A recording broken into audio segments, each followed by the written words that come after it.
Firstly, we have to get on a recording. A formal mazel tov to Rav Shragi. It's only now official after you get a mazel tov during shir. That's the way it works. So it works. Baruch Hashem. Shetiska legadullah.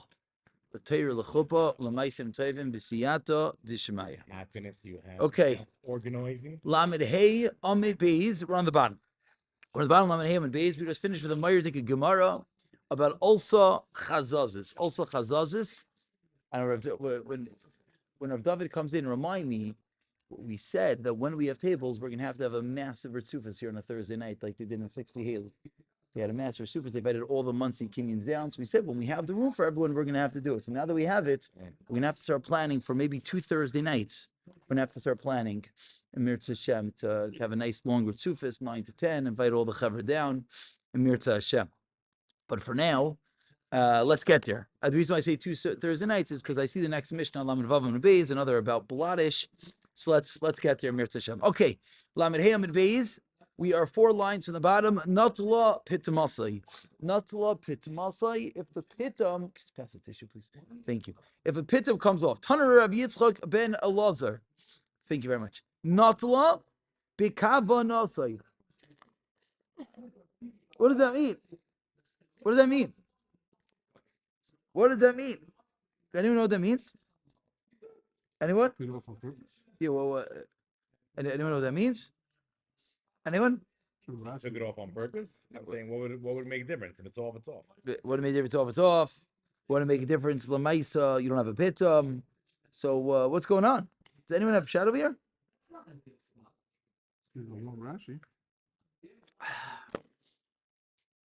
So, with Rashi, so I tricked you all, and now let's read the words of the Gemara appropriately. The Gemara does not say Bikava Nasai. The Gemara says, Shtickle dyslexis, Buch Nasai. What is Buch Nasai? So now you understand that Rashi has 2 pshatim over here. We need to get up some pictures going on over here. We need to get some pictures on over here. What does Buch Nasai mean? Buch Nasai is 2 pshatim in Rashi. Buch Nasai is the top of the esrog. But Rashi, there's actually too many pictures over here to show the one we want. But the question is, what does it mean that the pitum comes off? What does it mean? Many of us have pitumless pit esrogim. So what's going on over here is natla. Oh, so that's what we all know on the tree, off the tree. But over here, Rashi is 2 pshatim. Oh, Rav Nachi, Shalom Avracha. Rashi is there's plenty of space. Comes, sits back to have some sushi. Rashi is 2 pshatim over here. So here we go. I would like to show you a picture. Give me 1 second. I just want to find the right picture. Here we go. So, 2 pshatim. Ready? Pshat number 1 is over here. That what does it mean? You took off the pitum with the part underneath the pitum, not just flicked off the pitum. It means with the whole stem, guy. Buch nasi means with the stem. That's pshat number 1. Pshat number 2 is, if you look at Rashi, actually we should see this together. It's absolutely fascinating. Rashi says that it refers to the bottom of that. Okay, it's a long Rashi. I don't want to read the whole Rashi, but it means the bottom of the esrog. Look at this one. Buch nasi means that the tail came off, including the piece that goes into the esrog. So when the Mishnah says, now we understand what's going on in the Gemara. When the Mishnah says, Nala Pitamasai, it doesn't just mean that the pitum came off. Says Rav Yitzchak ben Elazar 2 pshatim. Either it means the pitum came off with the piece underneath it, that's 1 pshat, or it means the uket, the tail came off with the piece underneath it, 2 Meir Dika pshatim, in what Pitamasai means. Continues the Gemara Niklaf. Always peeled. Okay, the truth is over here, this is when all the pictures come in handy. It says, what's the problem? Later in the Mishnah, it talks about the tail. So good. So Rav Yitzchak ben Elazar is saying Nala Buch Nasa. He's learning that the aside is not in the pitum; it's in the area under the pitum. Once it's the area under the pitum, then it's even the thing on the bottom. They're both the same in that it's missing a piece of the esrog. But yeah, that's really the two pshatim in Rashi. Rashi over here quotes Moiri Hazakin, his father, Moiri, his Rebbe, his father, then he has another pshat. But okay, Niklaf, the esrog is peeled. Amar Rava Hai esrog de iglad ke'ahinoi sumka. A esrog that is like a hina sumka, a reddish date, kishira. Again, hi esrog de iglad. What does iglad mean? It means it was peeled. Ki ahina sumka, like a reddish date. If you look at Rashi in the last line, Rashi says tamara aduma, a red date. Says Rashi. That's the date or kid? Sumka is the date. Yes. Actually, I don't even know. Is sumka the date? Is sumka the red? Ahina sumka. Sumka the date. Sumka the red. I think sumka is the date. I think Simcha is the date. I don't know. Rashi says it's the reddish date. I don't know which is which. But good. So if it's peeled and now it has a reddish hue to it, says the Gemara Kshira. It's kosher. What's the kasha? Frak the Gemara. V'anantinan. But we learned in the Mishnah Niklaf that if it's peeled, puzzle. So what you're telling me peeled is kosher. What do you mean? Mishnah says peeled, it's puzzle. From a tree, you peel one from a tree and then the rest of it goes. Oh, so you're saying goats. Let's see what the Gemara says. What does it mean exactly? We just said peeled with the reddish situation. Good. Says the Gemara. Very good. Everyone's saying the same thing. Lo kasha. It's not a kasha. What's not a kasha? Ha bikula, ha b'miksasa. If you look at Rashi, Rashi says, what does that mean? Depends how much is peeled. Or actually, if you look at Rashi, Rashi says something fascinating. Rashi says, when is it kosher? If it's bikula, if the whole thing is peeled.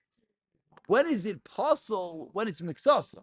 I think we would have all thought the opposite. Right, I would have said kula. Oh, so why look at Rashi? A beautiful Rashi. What does Rashi say? Hidder. It's all about minumar. Very good. As we saw back by the Hadassim, which we thought the exact same thing. It's not that it's counterintuitive. It's that what is the issue with a peeled esrog? It comes out ironic but incredible. If you peel your entirety of that, so you know Yanababi that could peel the whole thing in one peel. You peel the entire thing, then it looks beautiful.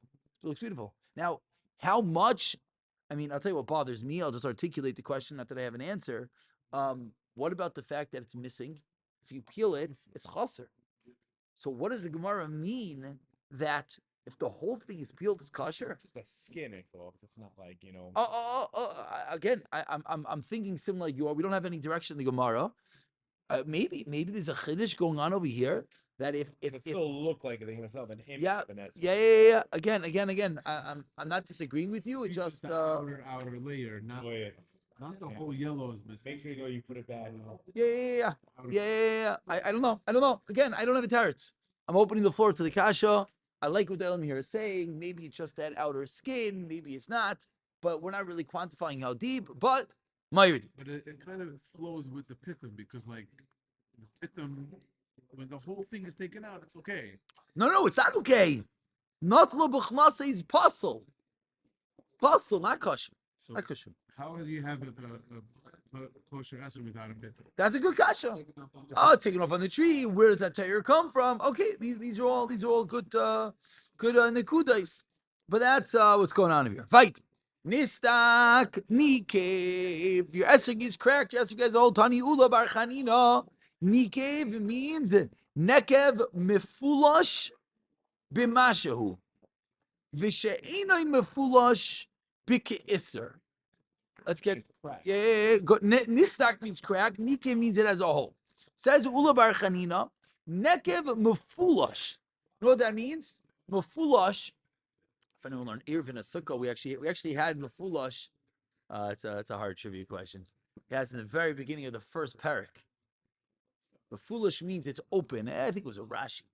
Mefulash, we spoke about that you have a three-sided street and it's open to Rosh Hashanah on the fourth side. That's what mefulash means. But either way, what does it mean over here? It means you have a hole in your esser going from one end all the way to the other end. Nekem mefulash.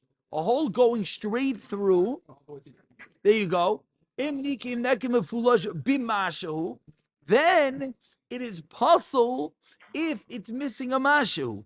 However, if it's mefulash, if it doesn't go all the way through to the other end, what does that mean? It's just a hole.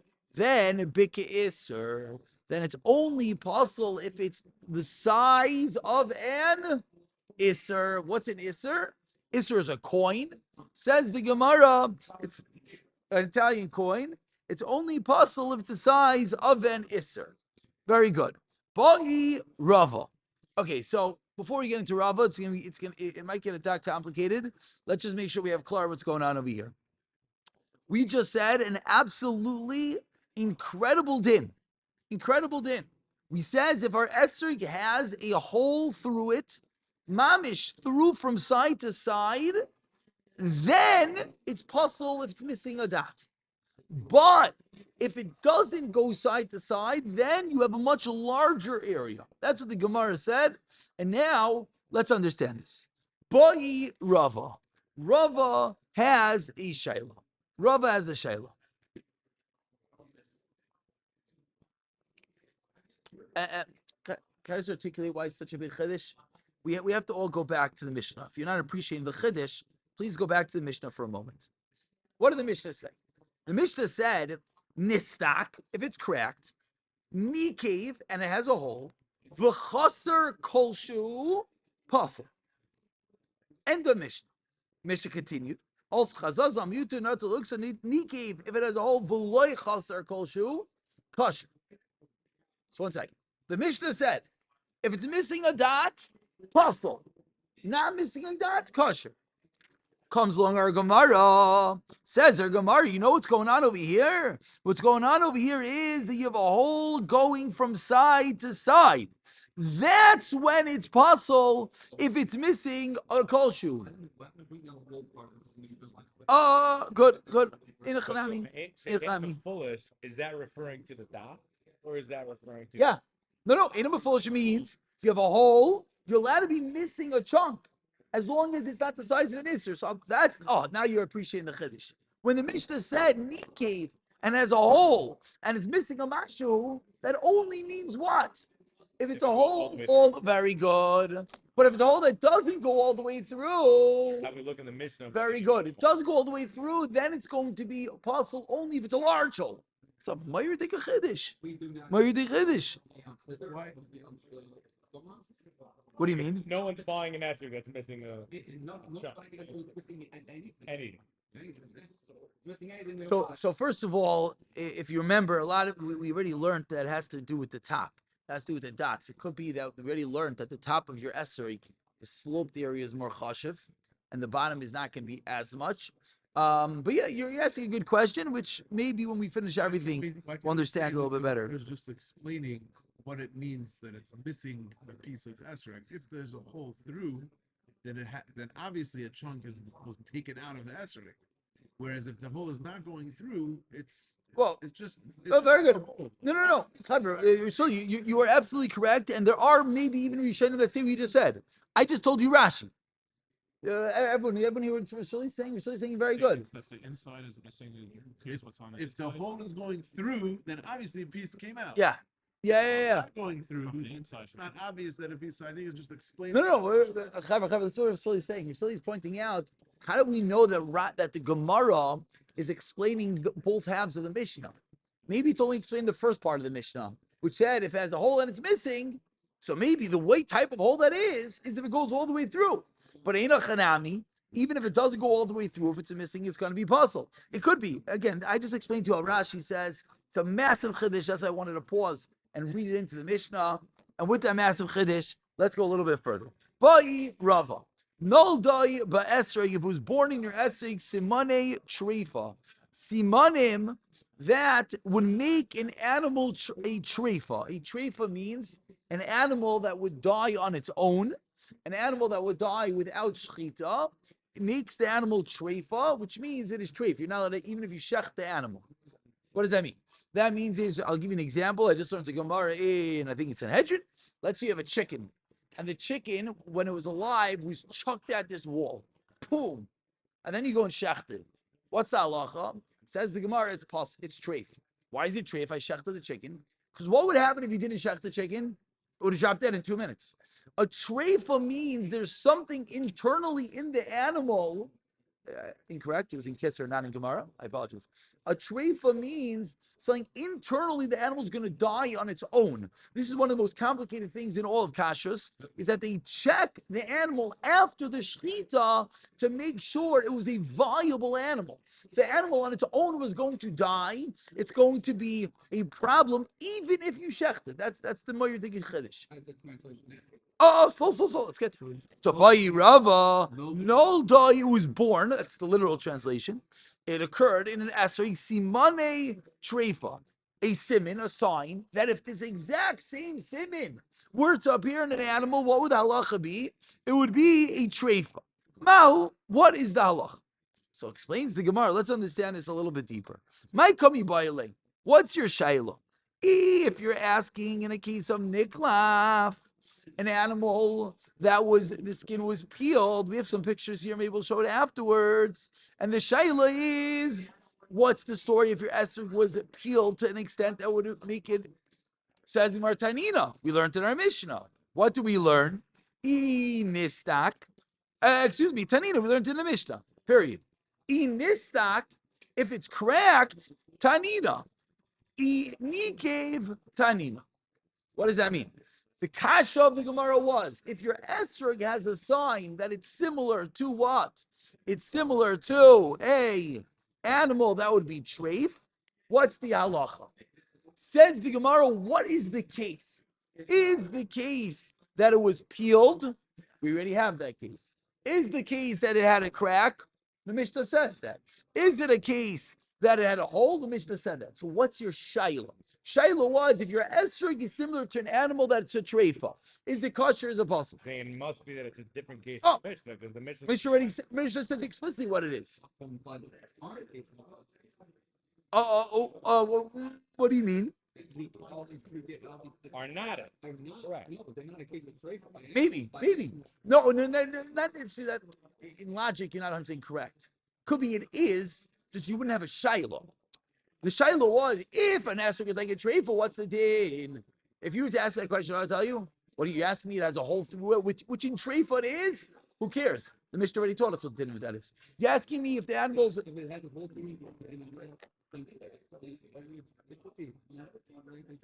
Again, but Mimanashach, we know what the din of the Mishnah is. That's the problem. You might be right now treifa, but what would your shayla be by esrog? That's the kasha of the Gemara. So answers the Gemara. We're going to start this, and we're going to stop in the middle. Kikami baile. You know what the shayla is? Kedula Amar Rav Yochanan. Re'a the long shenishpecha kakitoi, which is literally nishbach means can be poured out. Kakitoin like a pitcher, like a pitcher. I have to tell everyone a funny story. I shouldn't say this in camera. Just, you bring you back to your high school days. I get a call this afternoon. Just letting you know, a boy just threw a pitcher out the second floor window and shattered the back windshield of a Tesla. Wow. Not mine. Not yours, Baruch Hashem. Baruch Hashem. So anyways, when I hear a pitcher, that's where I am right now. Anyways, Reya along Shenishrucha Kakita, which can be poured out like a pitcher. Ksheir. Now we don't know what that means. Let's just get the tights. Let's get translation. Tomorrow night we're gonna have understanding. The Amar Rava, and says Rava, V'hu dikaima sim naha, and this is only if it has something called the sim naha, which is a certain part of the lung. Okay. I know I didn't translate the word. Let's just leave it for a moment. Haloi kaimi simpoinaha. But if the simpoinaha is not there, then treif. Okay, so we have a lung, which could pour it out like a pitcher. It's kosher. When is it kosher? If this thing called the simpoinaha is there. If not, it is treif. So hachamai. So says the Gemara, what would the din be by an esrog, which as well could be poured like a pitcher, whatever that means, but it still has some sort of it, like a simpoin. What does it mean? Let's just keep on reading the words. Then we're gonna have to go back. Dil mahasamu deloy shalit ba avira hadar bari. Maybe over there, Dilma Hasa, maybe over there by the lung, Shalit Ba'avira, that the air does not literally shalit means rule over it. Hadar Bari. It would come back to good health. But over here, the shalit ba'avira, that the air touches the esrog, sruchi misrachas, it's going to spoil oidilma lo'ishina. That's the end of the Shiloh. We have to pick it up from here. For a quick moment, just take a glance at what's going on over here. Here's your lung. There's your esrogim. Mitzvah will have pick it up from here. B'siyata d'shmaya.